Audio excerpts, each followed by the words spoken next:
Hey everyone, I missed recording last week. Thank you for bearing with me and indulging me to share the video of our recent trip to Kenya. Just had to share that with you, but it was good. I was going to share it regardless, but it came in timely because we had a little bit of an emergency here, and so I'm back at it, and we are going to dig into Old Testament narratives.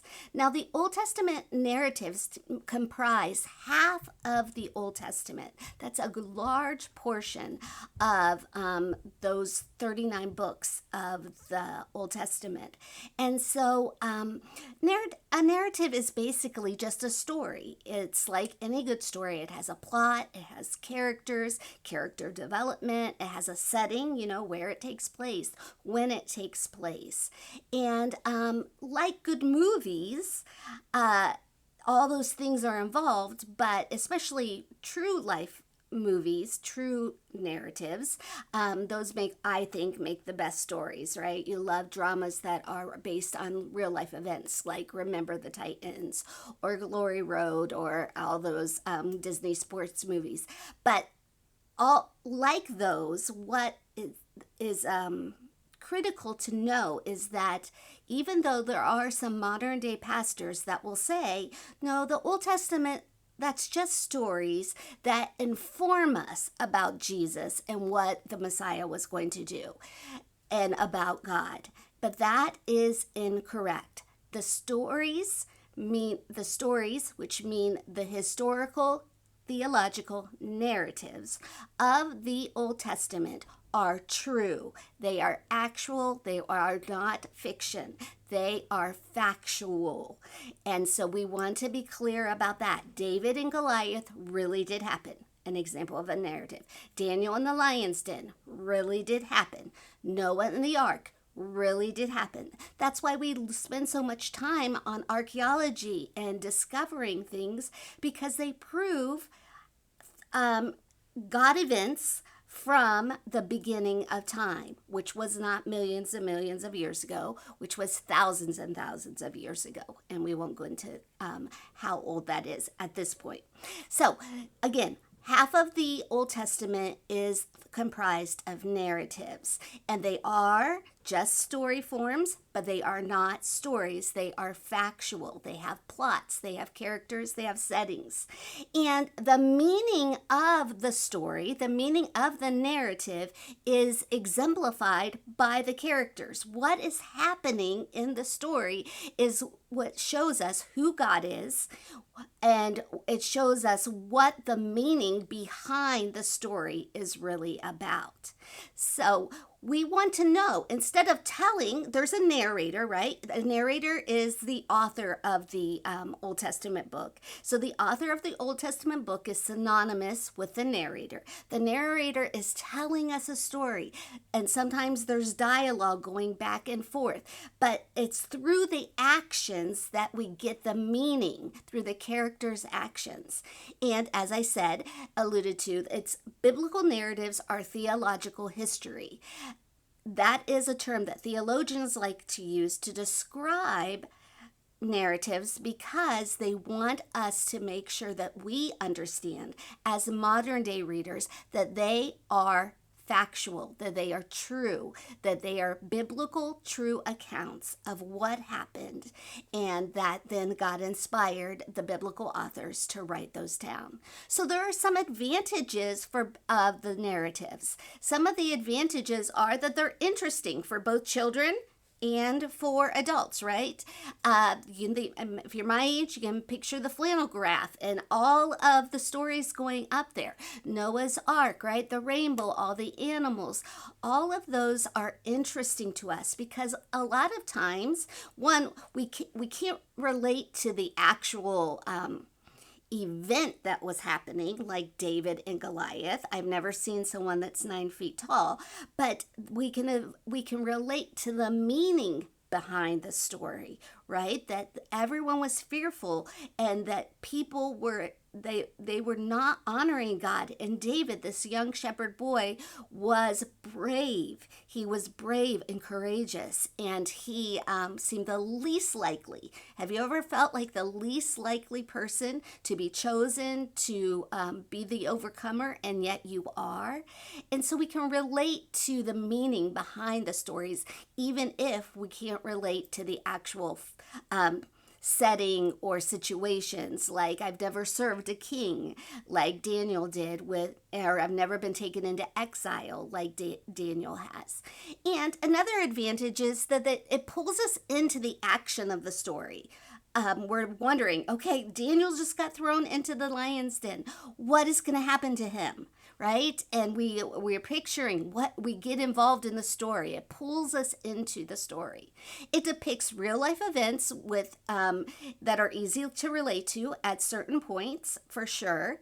I mean, I never have gone before a king, as I said, but boy, I can put myself into the place of Queen Esther when she goes between the king of Persia, and she is wanting, she is being so brave and willing to die for a cause. I can completely relate to that. I know what my passion is. I know what my purpose is and what God has placed in me. And as we at a church today was asking us, what do we have to say no to so that we can say yes to other things? And a lot of people won't understand that. And I've had to make recently some very hard decisions, and I've had to say no to things so that I could say yes, because again, I'm only out to please an audience of one, which is my Master and Savior, Jesus Christ. So we can also relate to the ambiguities and the complexities of life. Their lives in the Old Testament narratives were complex. Abraham and Sarah and all the drama that happens with them, and then or just the family dynamics that happen, and David and his sons, and how things just do not go the way that David had pictured them, right, as a father. And we're going to get into that a little bit in a few slides. But so we can understand and we can relate to those complexities of life. We also can remember these stories. If we learned these in Sunday school and then we walked away from the church, perhaps, we still remember those. Or if you never even went to Sunday school and your grandmother or your great-grandmother had one of those big Bibles with the pictures in it, right? With the, on her coffee table, let's say. You can remember those stories. And so they're easy to remember. You may not understand all the theology behind them. You may not understand how they relate to other stories, or especially the New Testament, but you can remember the stories.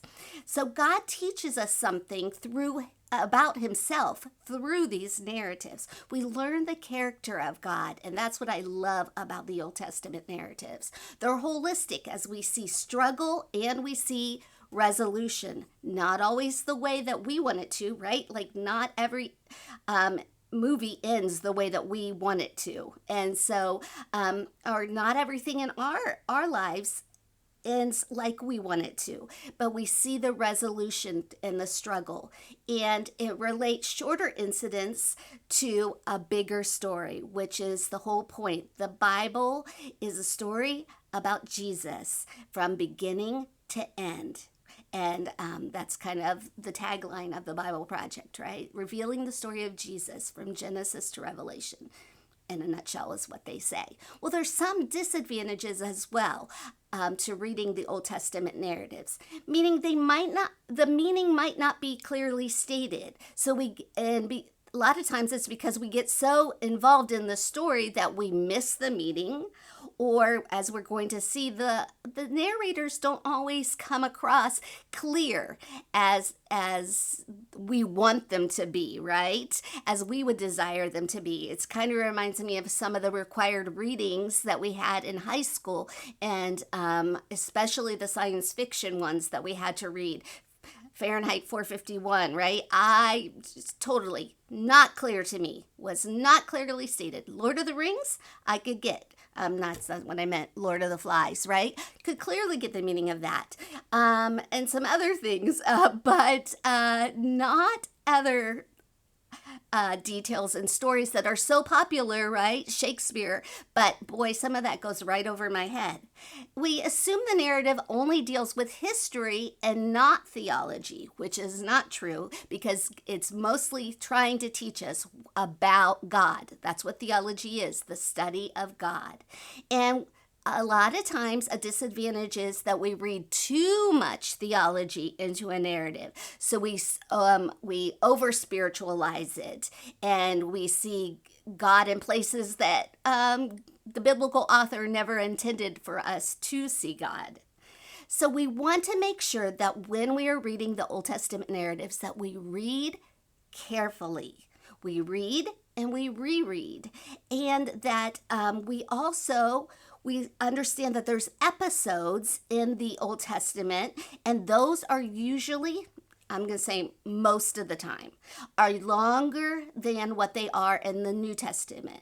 When we did the Gospels and we looked at Mark, and we were, I think it was Mark 8, as a example, and we said, how there's the woman, and maybe it was Mark 4, sorry, where Jairus' daughter gets healed. There's the woman with the issue of blood, right? And we were comparing and how God put those 3 episodes together. Well, the same thing is true in the Old Testament. There are stories or episodes that are put together. However, they're much longer. Like the stories in the New Testament, especially in the Gospels, it's just a few verses, right? It's a few verses. Then, Mark 8:35 through 43 would be the next chunk or the next story or episode. Well, that's not the case in the Old Testament. In the Old Testament, it's entire chapters or multiple chapters that will be an episode that will then be related to another episode. And Abraham, for example, when we are looking at the plot of Abraham's life, we see that he goes from Genesis chapter 12 all the way to Genesis chapter 25. And we see that plot develop and how God leads him out of Mesopotamia, the very place that he had just called down and punished, right? He had just punished the Tower of Babylon, Mesopotamia. He just punished them and scattered them, gave them different languages. Genesis 10, we see the Table of Nations.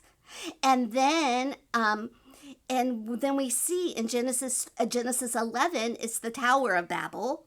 And then, I think I'm getting this, the Tower of Babel. And then Genesis 12, God calls Abraham and chooses Israel to be his nation out of all the other nations.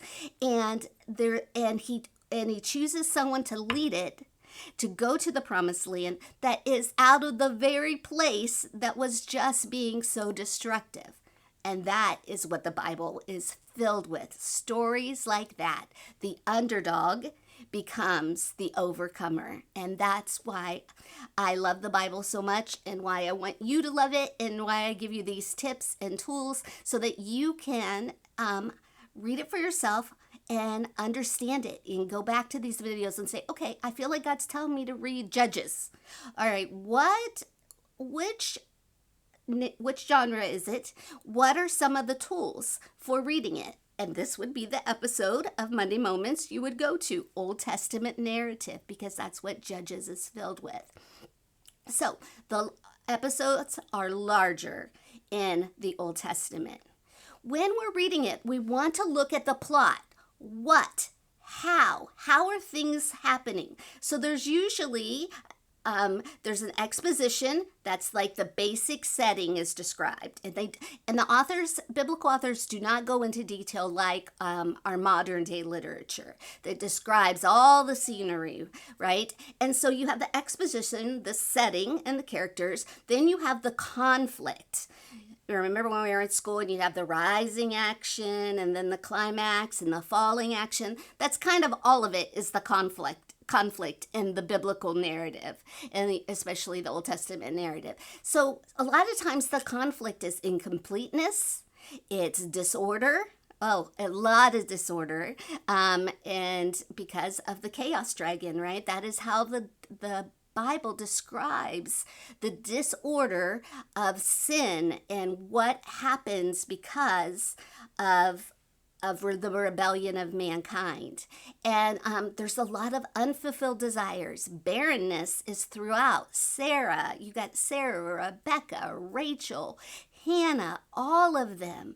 And that's a continuing theme. That would be an unfulfilled desire. And it makes for the story, the narrative of Hannah praying for Samuel because of her husband's other wife. And she would taunt her and ridicule her.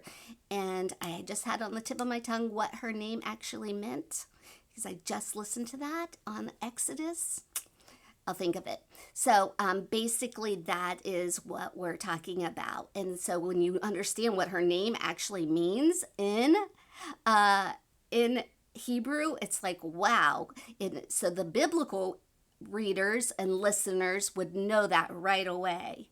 And so the theology would be even more clear to them. We have to dig a little deeper. That's what we've been talking about through the series. We have to dig. We have to use our resources. And praise God, we have the resources that we have today in our literature world, in our electronic world, that we can dig into the Bible and get a grip on the Bible, which is what this series is. And sometimes that conflict can be internal, right? There's internal conflict. It's going on within the person. They're struggling. Or it can be external, right? What's happening to him? The friends in the fiery furnace, right? Shadrach, Meshach, and Abednego. That's an external conflict that's happening to them. And sometimes that conflict is within God. God is the one having the conflict, like with Lot and with Sodom and Gomorrah. So it can be an internal or external conflict even with God. And God is so good to show us that, which shows us his character. He's not a something. He's not abstract. God is a person, and he has feelings, and he has emotions, and he has actions, and he has thoughts. And that's, I think, the Old Testament narratives clearly show us that. And then it has resolution. The conflict is resolved. The conflict is resolved. So, what are some things that we want to ask ourselves when, I think I skipped one here. Did I skip setting? I don't see setting. Maybe, it's next. Okay, so some questions we want to ask ourselves when we're considering the biblical narrative, when we're looking at the plot. So we ask ourselves, what is the story about? Who is the story about? What is the main conflict? All the things you would ask yourself as you're reading a book, even if you subconsciously do that. You sit down to read a good story, and you ask yourself these things. What tensions develop between God and the characters, between the characters and each other? Ahab and Elijah. I mean, there is conflict happening between Jezebel and Elijah, between Jezebel and Ahab, but all of them, and the prophets of Baal. So what is the conflict? What are the tensions developing? And how is the conflict then resolved? Now we get to setting. Setting. The first chapter of Ruth, then the first verse, is such an excellent example to show us how the biblical authors describe the setting to us, the when and the where. And they do this exactly, both of these, in the first verse of Ruth. So time, it tells us the time. In the days when the judges ruled. So we know it's in the period of Judges, between the time that Joshua died and between the time that Saul is appointed king by Samuel. We know it's in that period of time is when the real life theological history of Ruth occurs. And then it gives us the when, the place setting. It tells us, or the where. It tells us a man from Bethlehem in Judah went to the country of Moab. So this is all, it goes, in the days when the judges ruled, a man from Bethlehem in Judah went to the country of Moab. So this is talking about Naomi's husband, so Ruth's father-in-law, and it's saying that he went down to Moab because there was doesn't say it right here, but it continues on to say, because there was a famine in Jerusalem, in Judah. And so what was the Moabites were so, were an enemy of the Israelites, and they were terrible to the Israelites. And so for Naomi's husband, I think Elkanah, for him to take his family, so his wife and his 2 sons, and go to Moab and search for food, tells you how terrible the famine must have been in Judah, in Bethlehem and Judah. So those are details to think. If you know that Moab is an opposing country, then you're like, wow, this was a big sacrifice for him to make. But he needed to make it in order to save his family. That was just a side note on that, but it's telling us in Ruth, the first chapter, the first verse, it tells us the setting. It tells us when it happened and where it happened. And that's the exciting things to think about when you're going to the text, you're going to the narrative, and you say, okay, what is this about? What details is the biblical author giving me? And why is the biblical author, meaning ultimately God, the author, telling me these things? What does he want me to understand about the bigger context of the story here? So we also see the characters, the who. Again, the narrator is synonymous with the author. Usually the meaning being conveyed is tied to the behaviors of the characters, as we said earlier.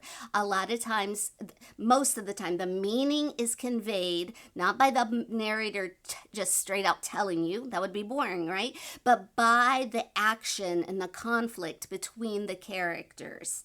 Let me see my notes here. Sometimes there's gaps between what they're trying to tell us and the behavior of the characters. Sometimes they don't give us many details at all, like Uriah, Bathsheba's husband. We don't get all the, we don't get why he chose to do the things that he did. And so when David said, you stay, and he said, no, I want to go fight on the front, and then it pulled him back, and then he put him on the front line. So we have gaps in between there. We don't get all the details.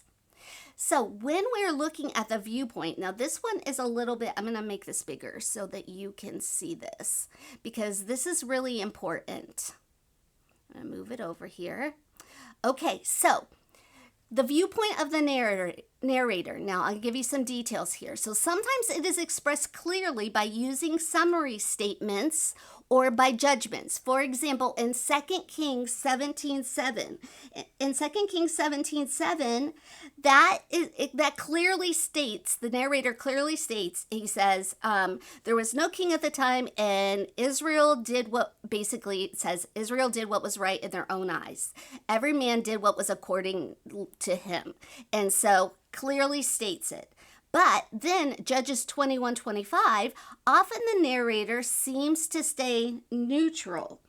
So this is when it talks about Israel doing sinful acts. And for Israel sinned, and so God takes them into exile. But the author doesn't say that doesn't show any emotion about it. It just basically, Israel sinned, and so it's going into exile. And then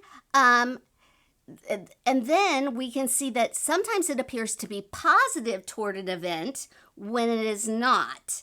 And 1 Kings 1-11 talks about Solomon's kingdom, and then Deuteronomy 17 happened way before that, and it talks about if Israel would get a king and what would happen, or what he should do in those circumstances, even though God did not want them to have a king. So I'm going to make this smaller again, sorry. So I'm going to talk more about Deuteronomy 17 in a second, because it exemplifies a different part of one of our characteristics of Old Testament narratives so well. So remember, sometimes the author can appear positive when he or she is not. Again, I said she. Yeah. Anyways, so, okay, here it goes. Comparison contrast. It develops the plot and moves the story forward. A lot of times there's a compare and contrast between the biblical narratives. I'm trying to think of one that I was going to reference. Well, one that we're gonna look at the end of this video is the one of Rahab and Achan. Complete compare and contrast, and it talks about, it shows and moves the story forward. Now, or just and then irony. Here's where the Deuteronomy 17 comes into play. Deuteronomy 17 happens when they're getting instructions, right? And Moses is going to die, and so they're getting all these instructions, and there's no reason for them to have a king. God never wanted them to have a king, but he knew that they would want to, and he gives instructions. If Israel ever gets a king, this is what should happen. This king should not acquire a bunch of wealth for himself. This king should have one wife, not take many wives. This king should do this. This king should do that. All of these things. Be fair, follow the law, and meditate on God's law day and night, just as, they had been taught, right? And so then that happens in Deuteronomy 17. And 1 Kings 11, 1 through 11, it's talking about how, 1 Kings 11, it talks about how David does the exact opposite. He had all this treasure, all this wealth. He had more wives than anyone in recorded history, right? He did not keep God's commands. All of these things, he did not use the wisdom that God had given him. And so it looks like in 1 Kings that when the narrator is describing Solomon and talking about, he had this many horses and he had this many this and he did this and that, he's not really being positive. He's saying, you know what? It's the irony. He's doing the exact opposite of what God had told them years before. If they ever got a king, this is how he should act. And Solomon is doing the very opposite. And then what happens? What happens after that? The kings after Solomon, after David really, go downward until eventually that the kingdom is divided, and then the kingdom is both kingdoms are taken into exile. And so God's judgment happens. So things to keep in mind when you are reading narratives. Always consider the literary context. Relate the parts to the whole. For example, David, and I think it's 1 Samuel 10, maybe the first 10 chapters or something, is talking about David and how he was chosen, right? He's just this little shepherd boy, and he hasn't gone to battle like his brothers. And then in 1 Samuel 11, I think it's 1 Samuel, not 2 Samuel. No, it's 2 Samuel. 2 Samuel. And 2 Samuel 11 is when he sins with Bathsheba. And then in 2 Samuel 12, 13, then everything goes south from there. And his family, his sons betray him. They do all these other things to each other. And so, he was a man after God's heart. And then those first 10 chapters or whatever, and then he sins with Bathsheba, and then we see moments, right, of good with David, but we see that conflict, the same conflict that we have, but for the grace of God, that we are sinners saved by grace, and that David struggled in how those decisions and choices that he made affected his family. And so the Bible deals with real life and real people, the good, the bad, and the ugly. And that's why I think it is so helpful to read the narratives and to glean from them, because we are people too. And our context, our culture is different, but we still are trying to serve God with all our heart and to keep the commands in the Bible. And we have Jesus' example and his grace, but we want to get it right? We want to get Jesus right, and we want to, when we come to the Word of God, we want to get it right, and that's why we're doing this. So that is what we're talking about there. So also, when you come to the Old Testament narratives, let God be God. Don't put him in a box. He is the three O's. He's omniscient, he's omnipresent, and he's omnipotent. So he's all powerful, all knowing, and he's everywhere. You can't keep him in a box. You should never even get him near the box, right? He is God. Let God be God. And when things happen in these days, and I always say to people, God is, and I don't understand it, I'll say God is God and I am not. And so I can't put God in a box, and I can question things. I can throw my little fit, but then I have to get on my big girl panties and I have to say, hey, he's God, I'm not. I'm going to serve him and follow him, come what may. And story endings are very important.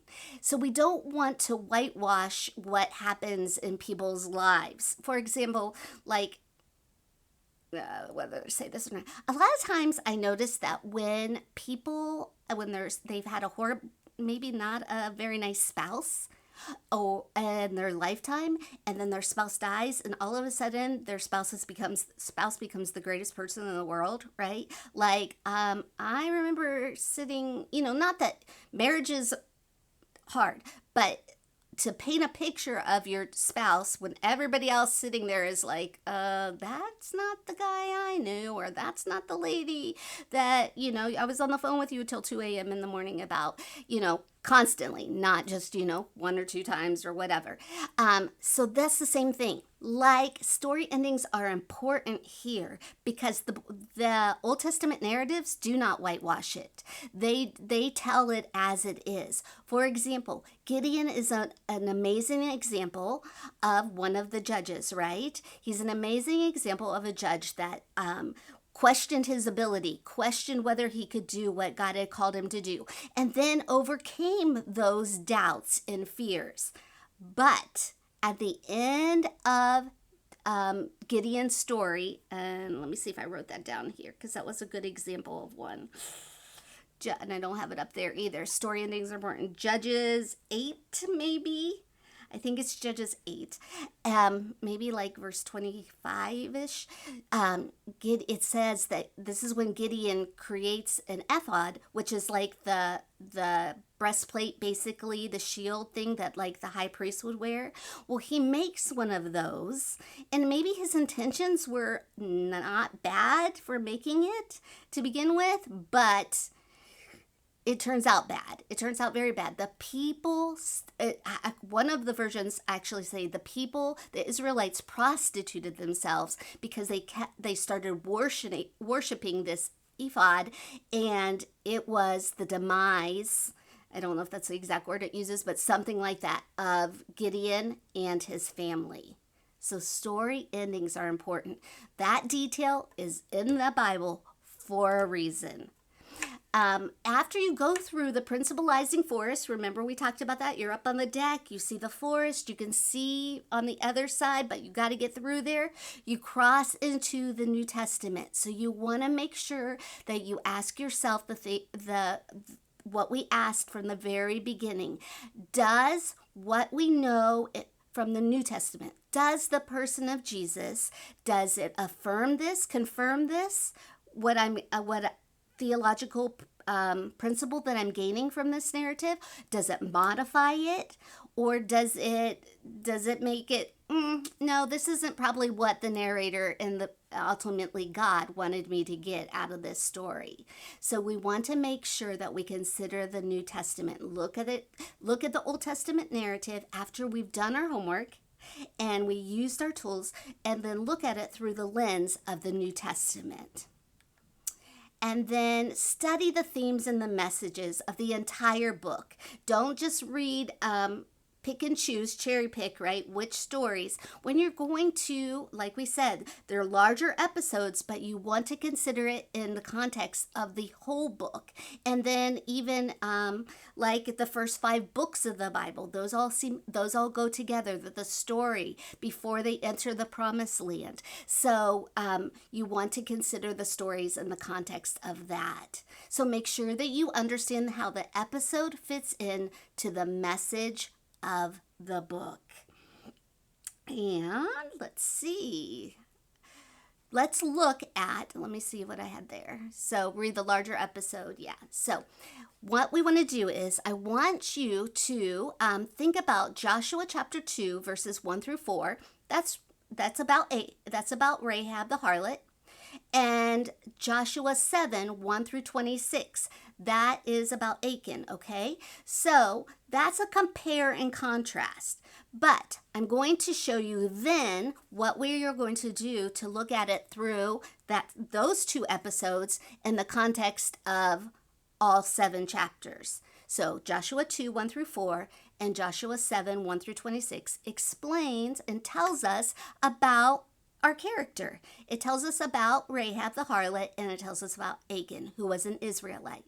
So if I was studying the first 7 chapters of Joshua, and I was studying means you're taking notes, right? You're writing things down, questions down. So chapter 1, if I would then read chapter 1, and which we did do this a little bit when we talked about be strong and courageous, very strong and courageous. So Israel begins the conquest of the promised land. And then chapter 2 is the story of Rahab the harlot, right? The prostitute. And then chapters 3 through 5, this is as Israel prepares to attack Jericho. And there's a narrative, right? You probably know that. Even if you've never read it before, you know that Joshua fought the battle of Jericho, right? And the walls came tumbling down, right? There's the children's song about that. And so that was Rahab's city. And then chapter 6 is the capture of Jericho. And then we get to chapter 7, and that's the story of Achan and his disobedience. So we have all 7 chapters. I gave you 2 and 7 because those are the descriptions of each of those characters that we're supposed to compare and contrast, which I mentioned on the slide with irony. So Rahab and Achan are polar opposites whose stories bookend the conquest of Jericho. This is how the Bible works, and this is how Old Testament narratives work. It's just a perfect example.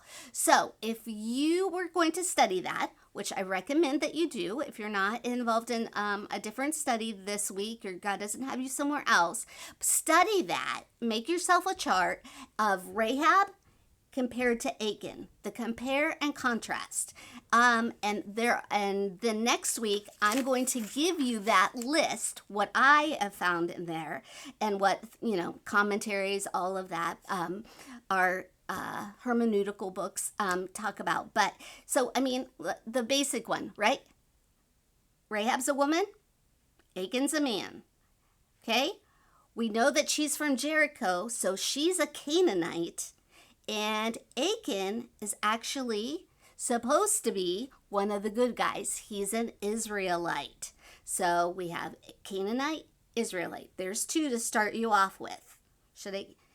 I'll give you one more because it's what we already talked about. She's a harlot, right? So she's a prostitute. So Rahab is considered disrespectable, whereas Achan, he's a part of the Israelite army, and he's a leader, and he is considered respectable. All right, so there's 3. See if you can come up with 10 more comparisons about the 2 of them, reading through chapters 1 through 7 of Judges. All right, many blessings to you. There's 2 weeks until Mother's Day, and so I encourage you, we're having a sale on our Etsy site, on the Map Boutique, and so if you go to that and you put Mom 10, I should have put that along the bottom there, Mom 10, and you'll get 10% off your total order. All right, many blessings. See you later.